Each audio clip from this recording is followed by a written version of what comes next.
Shalom Bapak Ibu dan saudara-saudara yang dikasih dalam Tuhan. Kita berjumpa kembali di dalam Lunch with Jesus. Dan di acara Lunch with Jesus kali ini, saya tidak sendiri. Saya akan ditemani oleh istri saya. Dan ini suami saya. Nah, di acara Lunch with Jesus kali ini adalah edisi yang spesial. Spesial? Iya, benar. Mengapa spesial ya? Karena hari ini kita membawa topik yang sangat menarik, terus khusus buat orang-orang muda. Pasti tentang Pasangan hidup. Nah, di dalam kitab suci Perjanjian Lama, kita akan mengambil sudut pandang yang unik tentang pasangan hidup. Dari kitab mana? Dari kitab Rut. Nah, izinkan istri saya untuk menjelaskannya. Pertama-tama, mari kita buka sama-sama kitab Rut. Apa sih yang ada di dalam kitab Rut ini dari bab 1 sampai dengan bab 4? Mari izinkan saya bercerita sedikit. Dalam kitab Rut ini dikisahkan tentang seorang perempuan bernama Naomi yang tinggal di tanah Moab sebagai orang asing. Suaminya meninggal dan begitu juga dengan kedua anaknya. Setelah suami dan kedua anaknya meninggal, Naomi lalu memutuskan untuk pulang kembali ke Bethlehem. Maka Naomi lalu bilang sama dua menantunya, yang pertama namanya Orpa, yang kedua namanya Rut. Dah, Mama mau pulang ke Bethlehem, kalian balik aja ke keluarga kalian. Pada akhirnya Orpa meninggalkan Naomi, tetapi menantunya satu lagi, yaitu Rut, menolak. Rut gak mau meninggalkan Naomi, dan akhirnya Rut ikut bersama-sama dengan Naomi ke tanah Bethlehem. Apa sih hubungannya dengan cerita ini dengan pencarian pasangan hidup? Nah, kalau kita pengen pasangan hidup yang terbaik dari Tuhan, maka pertama-tama kita pun harus membangun diri kita. Ada beberapa karakter dalam diri Rut yang bisa kita pelajari supaya kita bisa nantinya bisa dapat pasangan hidup yang terbaik. Yang pertama adalah setia. Rut itu setia loh. Dia punya pilihan untuk meninggalkan Naomi, tapi Rut menolak. Jadi ingat ya, setia itu adalah pilihan. Yang kedua, bukan hanya setia. Rut juga tidak mementingkan diri sendiri, bahkan bisa dikatakan Rut mau berkorban untuk orang lain. Rut punya pilihan untuk bersama dengan keluarganya di tanah Moab. Kalau dia tinggal sama keluarganya di tanah Moab, sangat besar kemungkinannya dia bisa menikah lagi, dia bisa punya anak, dan terlebih dia dekat sama keluarganya di tanah kelahirannya. Tapi Rut milih untuk pergi ke tanah Bethlehem, suatu tanah yang dia nggak tahu itu di mana, dia belum pernah datang, dan di sana dia nggak kenal siapa-siapa, dia cuma punya Naomi. Tapi itulah, Rut milih untuk menjaga dan merawat Naomi di tanah yang asing bagi dia. Lalu yang ketiga adalah kecantikan. Benar, kecantikan, tapi bukan kecantikan fisik. Iya, bukan kecantikan fisik, tapi inner beauty. Gak percaya? Kita lihat ya. Dalam bab 1 sampai dengan bab 4 kitab Rut ini tidak pernah disebutkan sekalipun bahwa Rut ini memiliki kecantikan fisik. Tapi dikisahkan bagaimana Boas selalu melihat Rut di antara begitu banyak pekerjanya di ladang. Dan di dalam Rut 2 ayat 11, Boas berkata seperti ini. Boas menjawab, "Telah dikabarkan orang kepadaku dengan lengkap segala sesuatu yang engkau lakukan kepada mertuamu sesudah suamimu mati, dan bagaimana engkau meninggalkan ibu bapamu dan tanah kelahiranmu, serta pergi kepada suatu bangsa yang dahulu tidak engkau kenal."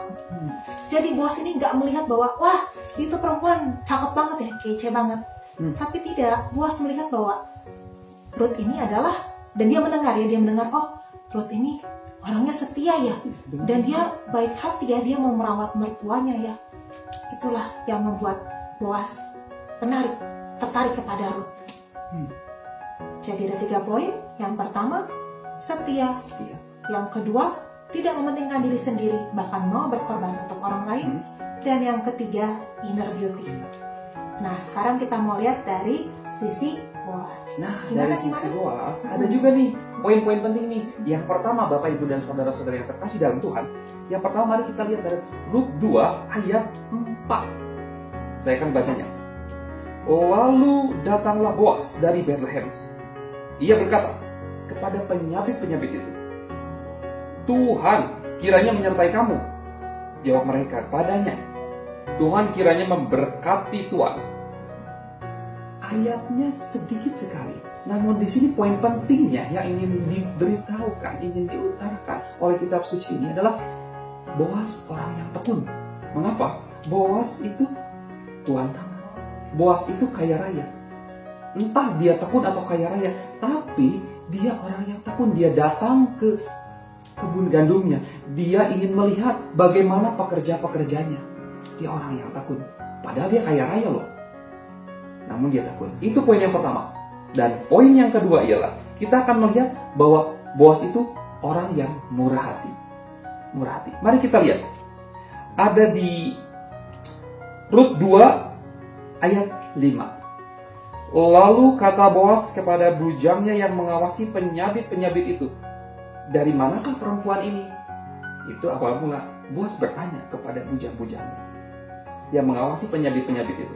Dan ayat 6 yang menarik di sini. Bujang yang mengawasi penyabit-penyabit itu menjawabnya, artinya dia punya wibawa, dia punya mandor bujangnya itu. Menjawab, dia adalah seorang perempuan Moab. Dia pulang bersama-sama dengan Naomi dari daerah Moab. Dan ayat 7. Tadi ia berkata, izinkanlah kiranya aku memungut dan mengumpulkan jelai dari antara berkas-berkas jelai ini di belakang penyabit-penyabit. Nah, begitulah ia datang dan terus sibuk dari pagi sampai sekarang, dan seketika pun ia tidak berhenti. Dan Boas bisa melihat dari sini bahwa Boas punya kemurahan hati. Dan ada poin yang ketiga. Poin yang ketiga itu adalah melindungi dan tanggung jawab. Mari kita lihat di Rut 2 ayat 9. Lihat saja ke ladang yang sedang disabit orang itu. Ikutilah perempuan-perempuan itu dari belakang. Sebab aku telah memesankan kepada pengerja-pengerja lelaki, jangan mengganggu engkau. Jika engkau haus, pergilah ke tempayan-tempayan dan minumlah air yang dicedok oleh pengerja-pengerja tadi. Nah, bahwa di sini ada poin juga bahwa Boas ingin memberitahukan bahwa dia orang yang mempunyai integritas untuk melindungi dan bertanggung jawab. Nah, ada poin yang terakhir. Poin yang terakhir itu adalah poin menjaga kekudusan. Ini adalah poin yang paling penting. Mari kita lihat, para pria, mari kita lihat. Ada di Rut 3. Mari kita buka Rut 3 ayat 8. Yang pertama, pada waktu tengah malam dengan terkejut terjagalah orang itu. Orang itu adalah Boas. Jika Bapak, Ibu, dan saudara-saudari sekalian membacanya, pasti akan mengetahui. Lalu meraba-raba ke sekelilingnya. Nah, di sini bisa diterang bahwa tempat di mana Boas beristirahat, di tempat pengirikan lebih tepatnya, itu adalah pencahayaannya kurang baik, tidak seperti sekarang kita. Kita bisa mempunyai cahaya yang baik. Di sana tempatnya, saya yakin bahwa gelap sekali ketika malam hari. Dan ternyata ada seorang perempuan berbaring di sebelah kakinya. Bayangkan saja, jikalau dia tuan tanah, dia berkuasa, udah capek nih kerja nih, dan tiba-tiba, wah, dapat hadiah spesial, entah seperti apa. Loh, ada perempuan di samping saya bisa saja melakukan. Ini dari sudut pandang Boas. Saya bisa saja melakukan. Kenapa tidak saya pergunakan saja kesempatan ini untuk bisa melakukan sesuatu dengan perempuan itu? Tapi ternyata tidak. Boas menjaga kekudusannya. Mengapa? Mari kita lanjutkan. Ada di ayat 9. Bertanyalah ia, siapakah engkau ini? Boas yang bertanya. Dan jawabnya, aku Rut, hambamu. Kembangkanlah kiranya saya mau melindungi hambamu ini. Sebab engkaulah seorang kaum yang wajib menebus kami. Nah, dan ayat 10 ini yang paling penting. Lalu katanya, diberkatilah kiranya engkau oleh Tuhan, ya anakku. Sekarang engkau menunjukkan kasihmu yang nyata lagi daripada pertama kali itu. Karena engkau tidak mengejar orang-orang muda, baik yang miskin maupun yang kaya. Nah, ada poin penting di sini. Boas menjaga kekudusan dan Boas memperhatikan dengan baik bahwa setiap pengerja-pengerjanya, baik laki-laki, baik perempuan, penyabit-penyabitnya, baik para bujangnya, dia memperhatikan. Dan dia mendapatkan kabar dengan lengkap dari orang-orang tentang Rut ini. Bahwa Rut itu menjaga seperti ini. oh Ruth ini menjaga Naomi mertuanya. Dan di sini Boaz menjaga kehormatan dengan tidak melakukan hal yang aneh-aneh.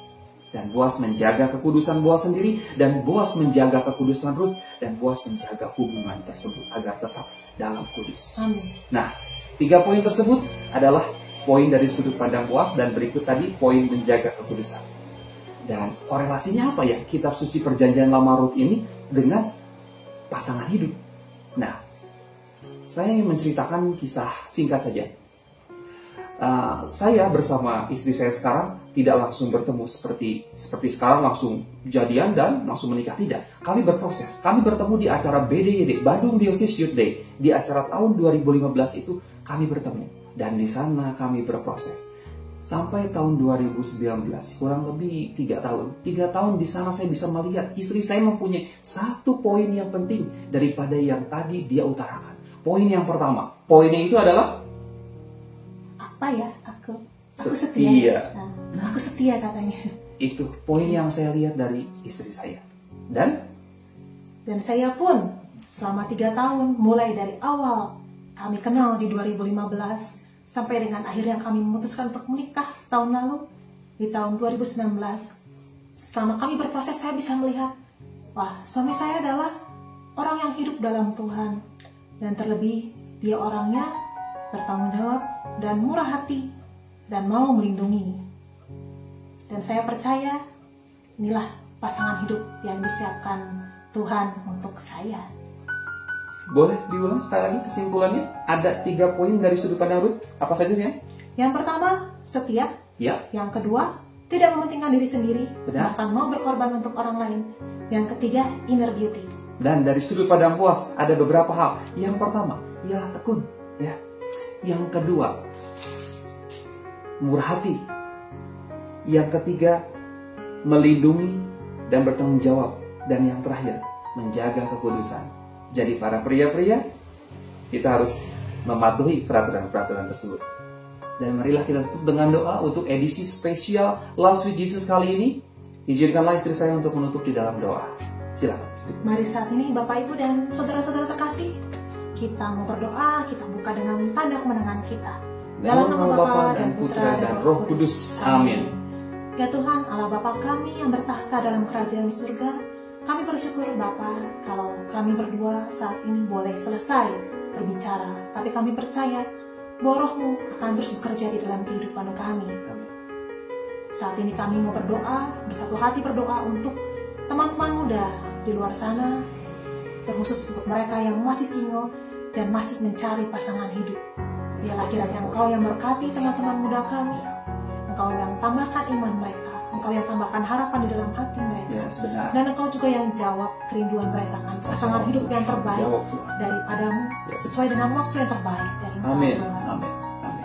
Dan selagi mereka dalam masa penantian itu, Engkau yang bentuk mereka, Engkau yang bimbing mereka untuk mereka pun membangun dirinya untuk memiliki kualitas hidup yang terbaik, untuk dipersiapkan menjadi pasangan hidup yang terbaik bagi pasangannya nanti. Benar. Dan ketika nanti mereka sudah bertemu dengan pasangannya, kami rindu agar pasangan-pasangan muda juga boleh menjadi serupa seperti keluarga kudus-Mu, Yesus, Maria, dan Santo Yosef. Yes. Dan untuk teman-teman yang juga sudah menikah, untuk kami yang sudah menikah, biar kiranya Engkau yang terus bimbing kami, Engkau yang bantu kami, untuk kami juga hari lepas hari kami bisa menjadi pasangan yang Benar. hidup yang baik Benar. bagi pasangan kami, pasangan Yes. hidup yang memberikan kehidupan, pasangan hidup yang terus hidup di dalam Tuhan. Dan seperti yang dikatakan di dalam kitab Yesua, aku dan seisi rumahku, Kami akan beribadah kepada Tuhan. Biarlah kiranya keluarga-keluarga muda juga boleh terus membangun kerajaan-Mu di muka bumi ini. Doa ini kami sampaikan melalui perantara kami, Tuhan Yesus Kristus, Allah yang hidup dan bertahta sepanjang masa. Kemuliaan kepada Bapa, Putra, dan Roh Kudus, seperti pada permulaan, sekarang, selalu, dan sepanjang segala masa. Amin. Amin. Dalam nama Bapa dan Putra dan Roh Kudus. Amin.